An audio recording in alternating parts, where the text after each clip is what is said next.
Welcome, everybody, to another live recording of the Business Travel 360 Linking the Travel Industry podcast, where we discuss travel industry news you are talking about on LinkedIn. My name is Rian, and I'm one of your hosts today. I'm a co-founder at Agentivity, where we ensure TMCs operate as efficiently as possible. So if that sounds of interest, you want to talk some more, please do get in touch. As usual, I'm joined by Ash and Anne to help me discuss the list of stories with you. Over to you, Anne. Welcome, everyone. I'm Anne. I'm an independent consultant with LeapShift and happy to help airlines or travel sellers with anything related to distribution. Over to you, Ash. Thanks, Anne. Hi, everyone. My name is Ash, and I'm the host of a weekly business travel podcast called What's Up in Business Travel, where we give you the important updates in under 15 minutes. Additionally, I'm the Vice President of Client Success at Traxo, and this is Linking the Travel Industry.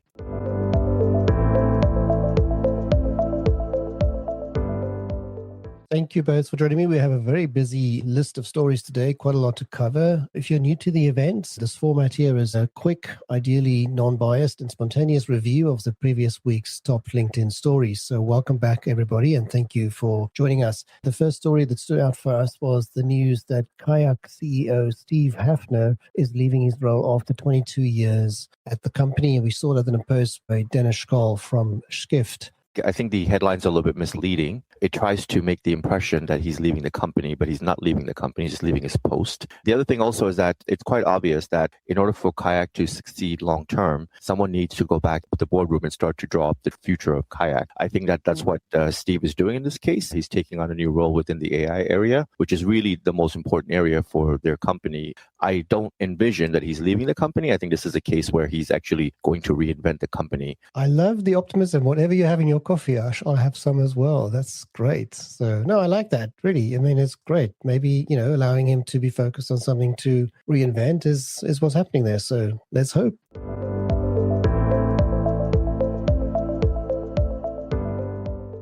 There were quite a few posts about this, but it was mentioned that Amadeus is shutting down their self-service API portal for developers. And of course, quite a lot of people jumped on this and started going, yeah, look, they're going backwards. They're not doing the right thing. And there was lots of speculation as to what's going on here. I have some responses directly from Amadeus on the story itself, because I do think it was not very well reported on. And to be fair, though, I don't think they did themselves any favor in the way they send out the wording about this. But I'm just going to read here from a quote I got from somebody at Amadeus, and it said, to provide more clarity, the self-service API section was designed by Amadeus as a simplified version of their enterprise APIs, which, by the way, remain in place, and that doesn't change. But with this self-service APIs, it just allowed any company to connect with a credit card and start working on things. But that model is no longer relevant due to its numerous limitations, is their wording. I have to say, I would imagine one of the other impacts here is the potential abuse within that environment, and also the sheer volume that you have to deal with when it comes to just dealing with anybody signing up with a card and off they go, whereas the enterprise APIs are a bit more structured in their approach. But that's my feedback. I'd love to hear what you think, Ash. I think that every company has a right to decide how they want to provide their products and services. So Amadeus is doing nothing wrong in the way they're doing it. Like anything, things change and evolve, and this is a change in evolution. And it's their prerogative to offer it or not offer it. And they've decided to do it in the way that they're doing it, the way you described it. Yes, there could be an element of fraud, but I think this is more an element of reinventing the situation to make it better in the future. I suspect that portal was just a big mess and very difficult to manage, and it's way easier just to organize it. What do you think, Anne? Yeah, I second that. I think it was probably a big mess. But of course, it's also about money, isn't it? And let's face it, there is a duopoly out there. But the thing is that will it really matter so much in future? Not necessarily so. We're going to connect much more easily with the different vendors directly. Yeah, I did see some post that says, obviously as a startup, you shouldn't just put all your eggs in one basket, which is good advice anyway. Mm-hmm. So some startups do struggle with this now, but that obviously wasn't great planning on their behalf as well.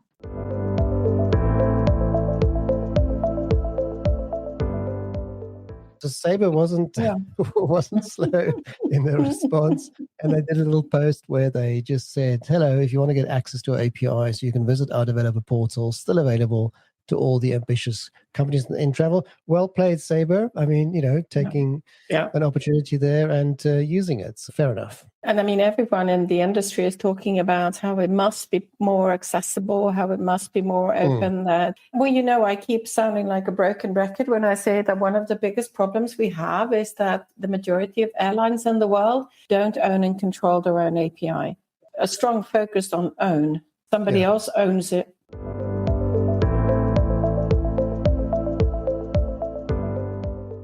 Very interesting story, which I picked up on. It was quite a detailed post. Very interesting story that due to the supply chain crisis going on with certain Pratt Whitney aircraft engines, it is now more profitable for some suppliers or owners of that aircraft to actually break up the fairly new aircraft, lease out or sell the engines as opposed to the entire aircraft. Absolutely shocking to see this happen. So a used Airbus A321neo will go for about $42 million, but the two upgraded engines alone are worth about $44. And again, from a leasing perspective, they can earn about $400,000 a month from two engines, but leasing the entire aircraft will only earn them $350,000. Absolute madness as far as I'm concerned, but a very interesting development. The sad reality now is that you'll get 6-year-old aircraft being dismantled for parts. That's always sad to see, isn't it, Ash? It is, and this goes against every fabric of my mindset as far as safety and all those kind of things are concerned. I am not liking this at all, Rian. It's a very sad state of affairs in the aviation industry when this becomes the truth. No, 100% with you there. Very, very sad development indeed.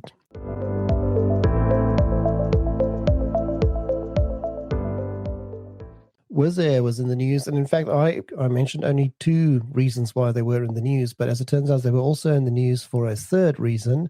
The third reason being that they are now the most complained about airline in the UK, outstripping Ryanair. So I suppose that's not something they want to talk about. The reason why I picked up on why they were in the news, the first one is a partnership with Dohop, once again, where they've launched something called Wizz Link, which will allow their customers to book more, and I quote, self-transfer journeys with a single booking flow. And I guess all this means is it allows you to connect more options. That's a really good reason to be in the news, better than being the most complained about one, right, Anne? I still understand it the way that you will still have to pick up your bag. It only allows you to sort of book. It will show you, I assume, that this would be, I don't know, Madrid, Budapest, Abu Dhabi or something. Their app and website already is very good, and I guess this taking it to the next level. So, well good for done them. I mean, we know that this is what passengers are looking for. This is what they are booking. Like I always say, why not encourage behavior that passengers are looking for? And I still do believe that airports should really facilitate the checked baggage. They should take over that business entirely. And then the second story involving Wizz Air, especially for Ush. After a very successful trial, they've rolled out Wizz Class to the entire fleet. What this is, and I've just looked at it myself for a booking that I've just made, the option pops up that you can basically get the middle seat blocked in the first row. So the seat next to you in the first row you can block. You can also buy, without doing Wizz Class, you can buy that first row seat, but then it's not guaranteed that the seat next to you will remain empty. So Ash, they did that especially for you. So are you ready to book Wizz Class? Well, I have to give them kudos. The name, Wizz Class, very smart. Great. Very good. Yeah, very, very good. So I think this is going to go a long way. And this is in line with all the other trends from low-cost airlines like Frontier's first class, Spirit's first class, right? So what Wizz is doing is basically banking on the premium market, which is a very smart move. They should do more than just the first row. I think they should go 2-3 rows, in my humble opinion. But the premium class is definitely the way to go. And what they're offering, I'm not really a big fan of what they're offering, but I guess the extra space and personal space in row 1 with the middle seat book is really the basis of all of this. I fly them quite a lot, and that first row, seat 1A, I do take, and it's great. It's got that little extra space. You're first on, first off. But I would like to see them more dedicated to that process, right? Right now, it's kind of like iffy. I'd like it to be more straightforward and really go for it because really people are going to be willing to pay a lot more than what they're charging for their fares, for sure. Yes. So let's ask somebody that knows something about retailing. Anne, what do you think about this? Oh, of course, I love it. What I do love here is that they tried and they experimented and they saw, yeah, this is great. This is a success. This is exactly what you need to do. This is fantastic. Yep. Good for them. Kudos. Okay, we're not done. We've got a lot more stories to cover, but let me just turn to the audience first. And it's our time to say thank you to you for giving us your time on a Monday. But honestly, it's great to see the room so full. And if you would like to comment and tell us where you're listening from, we will get that comment on screen, because ultimately our purpose here is to link more of us to one another. So if you want to say to us where you're listening from, or just say hi, we'll get your name on screen and maybe others will see you. You'll get some additional connection requests. But again, that was just to say thank you for giving us your time. Thank you to Michael Carter in Queensland, and also to Susan saying hello there out of Australia. We really appreciate you guys staying up so late for this event. That is crazy, but thank you so much. Big story with American Airlines that was quite commented on, and a lot of discussions going on here.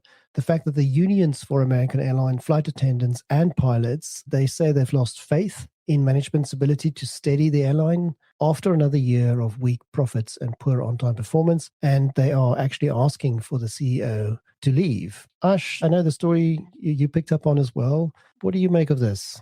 I think anytime your majority of your flying staff, which comprises of the two unions, the pilots and the flight attendants, are unhappy, you have to take it seriously. When they look at what's happening at Delta, with the amount of bonuses that the Delta employees are getting, when they see what's happening at United with the future vision of United in place, minus the bonuses, then they have a little bit of envy, which is why don't we have the same thing happening here at American? So clearly, this is a case of looking at other people and realizing that, hey, we could be doing a lot better, but we're not, and something is wrong. So of course, that goes straight to the top, right? And that's why the CEO is in question. And I think it's probably the right decision by the flight attendants and the pilots union to say what they're saying, because somebody's got to say it, and it might as well be them, because they're the ones that are dealing with the day-to-day operational affairs of the airline. So I would definitely agree with them, and I would say that this is probably the right move. Hopefully be replaced with somebody who has a more futuristic vision of the airline.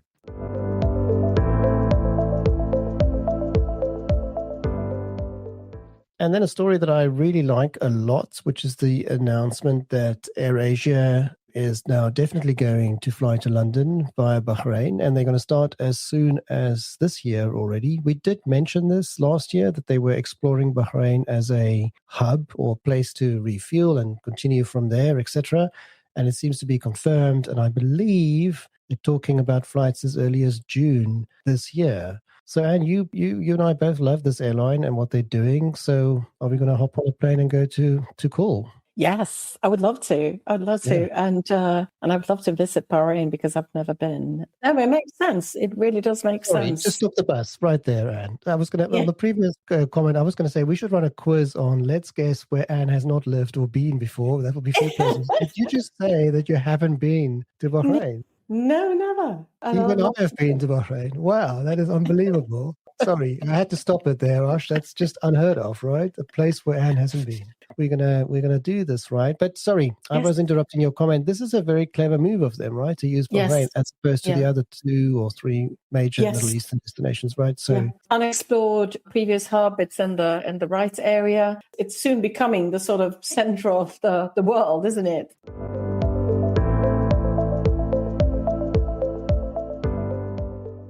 Then there was a story about PayPal, Mindtrip, and Sabre, who's teamed up to work on, and I quote, an agentic AI travel shopping workflow solution. This post got a lot of comments and interactions. I'm not sure where to start with this because there are quite a lot of negative comments about this, and also that who are these guys to all work together and why are they working together? But honestly, my view on this is that at least somebody's doing something and experimenting and trying with stuff here, right? So let's applaud that part of it. Right, Anne? Yes, I was actually going to say that. We need to have more of these guys working together, experimenting, and it's going to be fascinating to watch. And of course, we need some alternative to Google. But we all know that, Sabre and Google are working together. So it's interesting. Same here. I don't really know where to go with this, except for that it's interesting.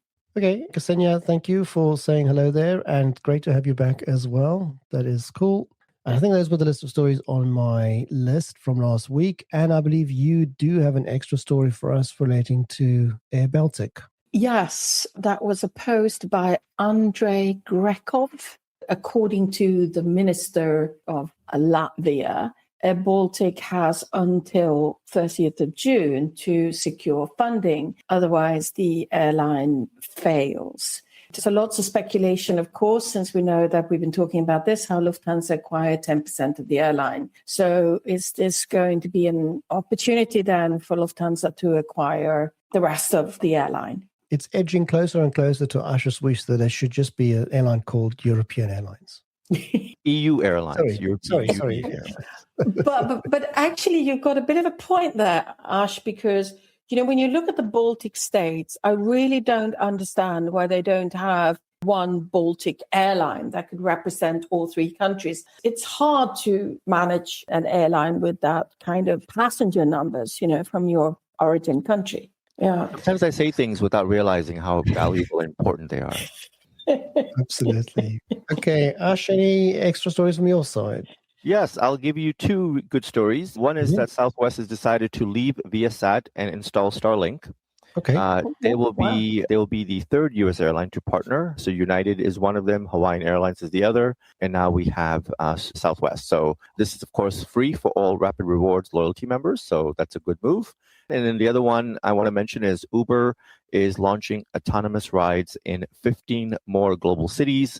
Some of the names include London, Zurich, Madrid, Munich, Los Angeles, Houston, San Francisco, and Hong Kong. So going full on autonomous vehicles. And this will be something not coming 5 years from now, but coming this year. Very cool. Nice that you picked up on those. So there we go. I think we are spot on time if you look at the clock. So that's very good. So guys, that's a wrap for this week. Thank you so much for our audience, all the comments, people listening in from abroad. Over to you, Anne. Thanks everyone for your time. I can't believe the dedication from Australia. That is just simply fantastic. Over to you, Ash. Thank you all for joining today's live recording of Linking the Travel Industry. We record this podcast live every week on Monday. We ask that you share this event with others that you know. Chances are high that if you enjoyed today's session, those that you know will as well. If you ever miss a show because of time zone or availability, the podcast is available on businesstravel360.com. This is Linking the Travel Industry, signing off.